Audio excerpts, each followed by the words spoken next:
Hi, I'm Thaddeus McNamara, and until recently, I'd been enjoying the spoils of hard work as my role within leading a team of late-night suburban reacquisition and salvage experts who did our best work within urban, suburban, and interurban environments, as well as the back fence near your shed, or anywhere else we could, in order to ensure that there was a secondary market that was well fed for all of those elemental metals that you love most.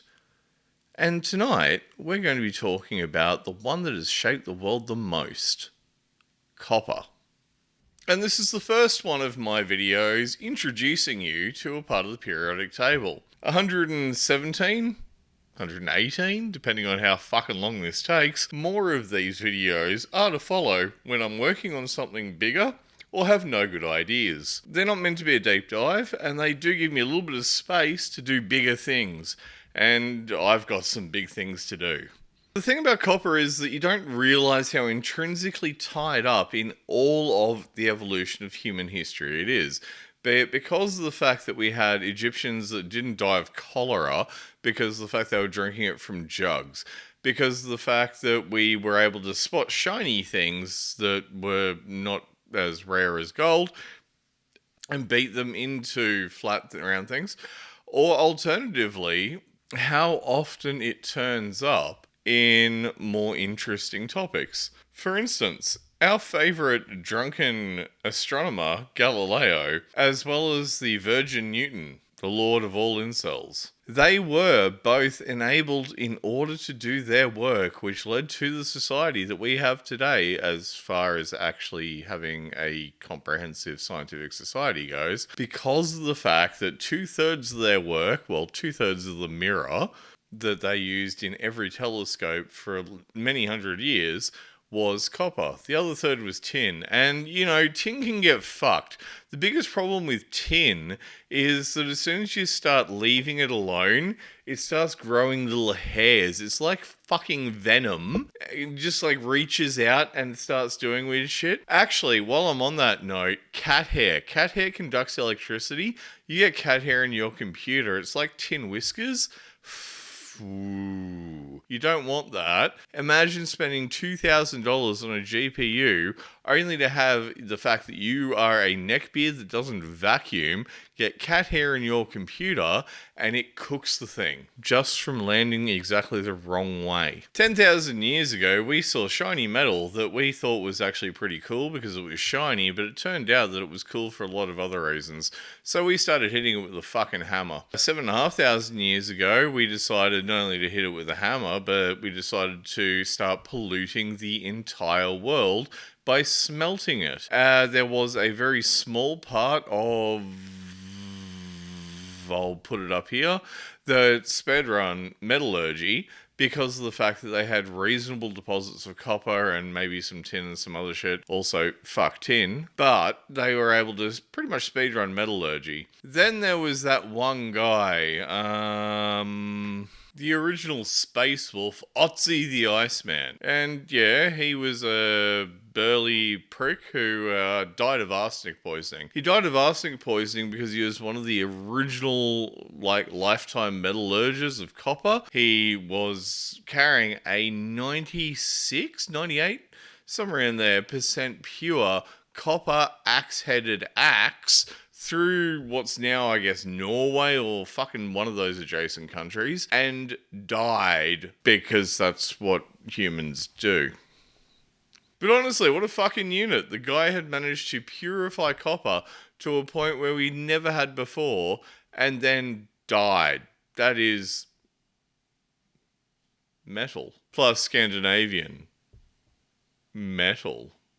10,000 BC, copper started showing up, but there wasn't really a good example until about 8,700 BC, and of course somebody made their girlfriend a necklace. I mean, what a fucking simp. Moving forwards from there, it took until about 7,500 BC, at which point in time, all four of the major metallurgical approaches to smelting came into effect, all of them around copper. All of them being the beating it, the melting it, the putting it in a hole that had wax in it to remove it, kind of like your ant's nest today. Annealing. No, wait. Annealing, smelting? Like, can we just argue that annealing and smelting are the same fucking thing? It's just whether or not you actually... No. Blacksmith bros, leave me alone. I've already had a fight with you over whether or not copper should be allowed to go across international lines in your carry-on if I can't carry lithium batteries. I probably shouldn't have won that argument. So anyway, you end up with copper being fucked with for roughly 5,000 years BC. About 5,000 years before the sea, Serbia ends up creating smelting for the first time and basically does our first industrial fucking disaster. 4000 BC we discovered gold. When I say discovered gold, you have to understand that prior to gold being specifically identified, the shiny thing that you could get was copper. Not a lot of other things are shiny in your elemental metal state. Or am I lying? You spend the next few fucking 1,000 years going through everything. We work out how this works and that works, and bronze does this and bronze does that. We document copper metallurgy for the first time at about 1700 BC. 1200 years after that, give or take, the Romans fuck everything up. This is the next big ecological disaster based on copper. The Romans fuck all that up. The Romans fuck everything up pretty badly, and even though we keep doing it, we kind of stop recording any notable stuff until about 500 AD. It's worth noting at this point that throughout the entirety of the existence of copper,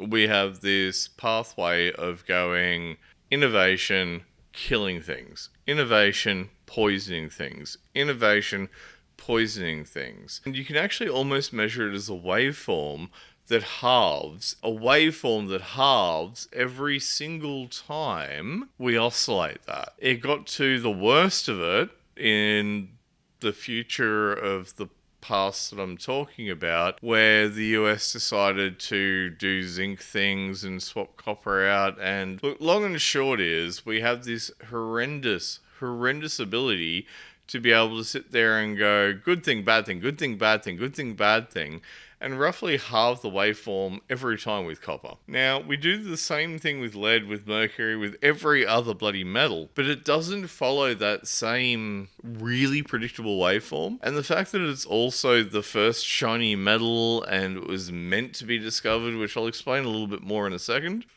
Oh no, simulation theory might have a point here. In the early 1700s, we end up with a pretty impressive copper rush through the US. It accidentally comes off of the back of the California gold rush, realizing that as much as gold is good, when you combine volume versus market value, copper is even better, and that creates an ecological disaster. And once again, the downstream effects of this is that the Upper Peninsula in Michigan, well, now it's full of lead. Or maybe it isn't, but either way, it was full of copper back then. But of course, that was around the 1800s, 1750s to 1800s, and that preceded what became the first great copper hoard. Copper was in coins, it was in currency, and the value of copper spiked more than the value of the currency that it was representing. I did a video about currency which talks about this a little bit, but it's also me shilling. Go watch my fucking currency video. It's funny. It doesn't have my ball. Currency. It's complicated. In support of my point about the whole we create toxicity and then not Australians, the US decided to swap out some copper pennies for some zinc pennies and killed children. They ate them. Now, I don't know if you can blame the mint and the government for this. Maybe this one's on the parents. And now we get into modern science, because two things happened that were particularly interesting for copper in the modern day. The first one, that it was less than perfect, and the second one was that it was pretty much perfect. It was abundant, it was affordable, and it didn't have a lot of the oxidization issues, a lot of the tin whisker issues. It was actually almost stupid enough that it gimped itself enough that it was a really, really, really good material for modern electronics. On the flip side, it was also shit enough that it wasn't. Or was it? Let's just say that if gold was free, we wouldn't be using too much copper. Is it weird that we use gold in vodka? Why don't we have copper vodka? Probably my favorite thing about copper is the fact that it is entirely allowed for modern electronics as we know it. The balancing act between the toxicity of the metal, the reactiveness of the metal, the ability to be able to do good traces with it, the ability to be able to build up chips on silicon and circuit boards with it. It's a very, very, very unique and weird thing. We have other things that we could do it with, but they all have horrendously crippling drawbacks to it. I mean, gold is non-reactive, aluminium is too reactive, iron sucks to conduct electricity with. What else are we going to go with? Tin, it fucking grows pubes. All sorts of issues occur with different materials, and we've managed to find ourselves in the best of all the bad places. Copper is not good in this regard. It's just horrendously less bad in this regard. There is no particularly good one. And that does make me at times ask whether or not we're being set a logic puzzle again. I know this sounds mental, but are we being set a logic puzzle to spot the shiny thing, work out that it's an antimicrobial, and work out that its oxidization properties and its electro fucking states and the number of different whatevers it can do. It's so out there and it unlocks everything. It's this tiny key, and all of you thinking, oh, this guy, he just steals copper and he doesn't know shit about it. Well, absolutely. I mean, like, there's nothing wrong with getting some recycled cables and making some coin, you know? Especially if you can recycle those cables while they're still not connected at either end, so you just need to chuck them on the back of the winch and pull them straight out with the ute. But it's not the recycled cables, it's just how we ultimately mine copper. Well, that's how we mine copper in the suburbs. In the more greater world, we did mine copper by using a digging and chipping away and getting metallic stuff. Yeah, but we fucking finished that. Now what we have is copperized elements. Now this looks like something straight out of Breaking Bad, but I promise you, if you've ever fucking tasted copper sulfate, I will say this: if you've had a taste of meth and a taste of copper sulfate, and if you were told that you could never ever ever try meth again unless it was contaminated with copper sulfate, you would never take meth again. This shit is the worst, most acrid tasting crap in the world. But it's in dirt. So what we do is we take the dirt, we foam it up, we bubble it out, we electrochemically fucking purify it after we've chemically removed it, and now what we do is create great big ponds of blue-green fucking death in order to remove this, so that somewhere down the lines, when you're over in fucking India, you can buy one of these. Which, if I stuff down my pants and rub it on the right place, will cure my herpes. I'm joking. It's not going to cure my herpes. Probably. But either way, I'm not going to do that because I'm making paneer tomorrow night. I probably don't have herpes. Probably. I know that you're going to sit there and go, but Thad, what about good old Ayance Nia and his copper complaints? Is that how you pronounce it? Nasia had complaints about the purity of his copper.